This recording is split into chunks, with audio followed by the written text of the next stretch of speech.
Assalamualaikum warahmatullahi wabarakatuh. Nggak kerasa ya, pilkada udah tinggal berapa hari lagi nih. Nggak nyampe 2 minggu. Gimana? Udah nentuin siapa aja yang bakal kalian pilih? Di video kali ini gue akan sedikit mereview di Pulau Jawa lah khususnya. Kita mulai dari provinsi paling barat, itu Banten. Pilkada Banten ini sebenarnya lebih seru ketika sebelum mulai penetapan calon. Kenapa? Coba waktu itu Kim kekeh pengen Androsoni untuk maju menjadi gubernur. Sebenarnya kalau mundur lagi, Kim itu pengennya menduetkan Airin dan Androsoni. Tapi Airin sepertinya kurang berkenan kalau wakilnya Androsoni. Airin lebih menginginkan wakilnya dari PDIP. Namun Kim berkeras Androsoni ini harus maju ke Pilgub. Nah, akhirnya terjadilah sedikit perpecahan. Lalu Kim merancang Androsoni untuk melawan kota kosong tadinya, tapi dengan adanya putusan MK, akhirnya Airin dideklarasikan oleh PDIP awalnya, lalu Golkar pun ngikut. Nah sekarang setelah penetapan, setelah proses kampanye, ya seperti yang kita sudah bisa prediksikan, Airin cukup unggul jauh dari Androsoni. Ya bisa dibilang Airin 90% bakal menang sih kalau menurut analisa gue. Kenapa? Ya kita tahu lah Airin wali kota Tangsel, belum lagi masih garis keturunan dari you know who. Nah makanya gue rasa pilkada Banten udah mulai agak nggak seru gitu sih. Airin bakal jadi gubernur, ini prediksi gue. Lalu kita bergeser sedikit ke Jawa Barat. Ini juga sebenarnya kita udah lihat kemarin terakhir survei Litbang Kompas menyatakan pemilih Deddy Mulyadi dan Erwan 65%. Sementara lawan yang terdekat adalah Saiku Ilham, berapa? Di bawah 10, masih 9. Amazing. Jawa Barat biasanya persaingannya tipis-tipis, 30, 20, 30 gitu.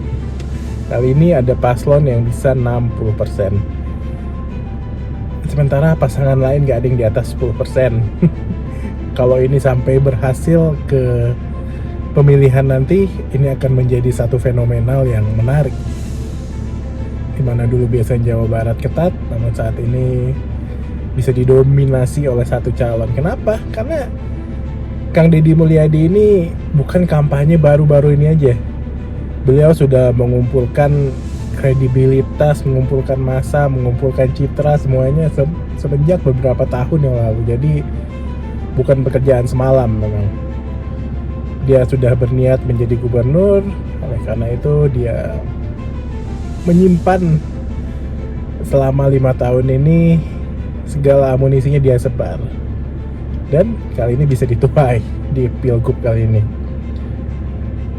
Di yang peringkat kedua, Saiku dan Ilham kemarin baru aja melakukan satu manuver, mungkin manuver terakhir. Mereka mengunjungi Anies Baswedan untuk diajak berkampanye keliling Jabar. Aduh, ini sebenarnya salah tempat. Yang harusnya ke Anies itu bukan Pilgub Jabar, tapi Pilgub Jakarta. Kalau di Pilgub Jabar, Anies ya kemarin dapat suara lumayan, tapi ya ini Jabar sama Anies kemarin karena faktor tahu kan identitas yang ditekankan oleh Anies dan pendukungnya. Sementara Jabar udah punya jagoannya yang udah kayaknya mengakar banget sih di rakyat Jabar ini. Jadi lagi-lagi dari PDIP dan PKB juga ini calon last minute.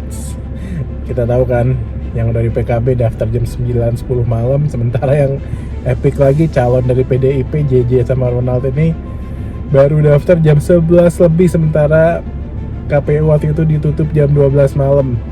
So, dalam waktu 2 bulan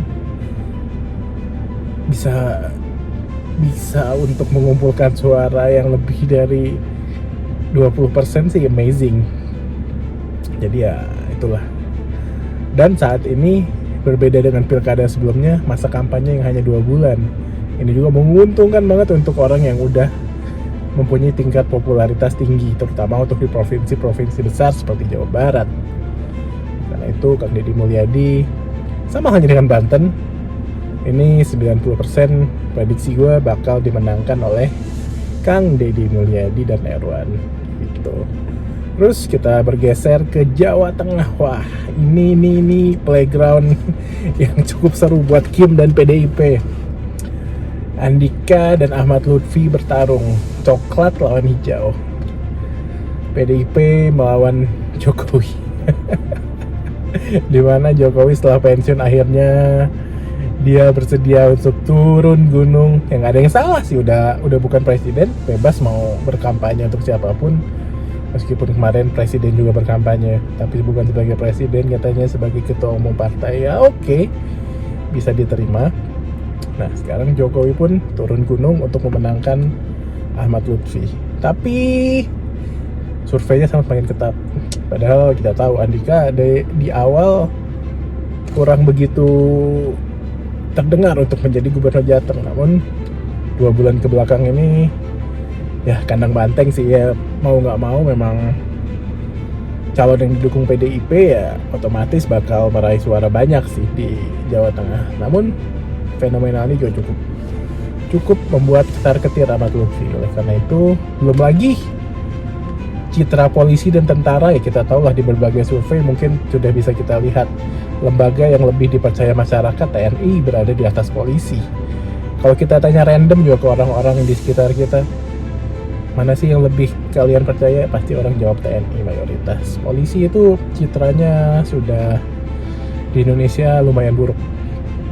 Makanya mudah-mudahan bisa memperbaiki citranya lagi polisi. Itulah juga yang menjadi alasan Ahmad Lutfi kayak suaranya sulit untuk naik. Sementara Andika Perkasa suaranya lumayan karena ya itu tadi, didukung PDIP dan citra tentara, citra TNI cukup baik di rakyat Indonesia.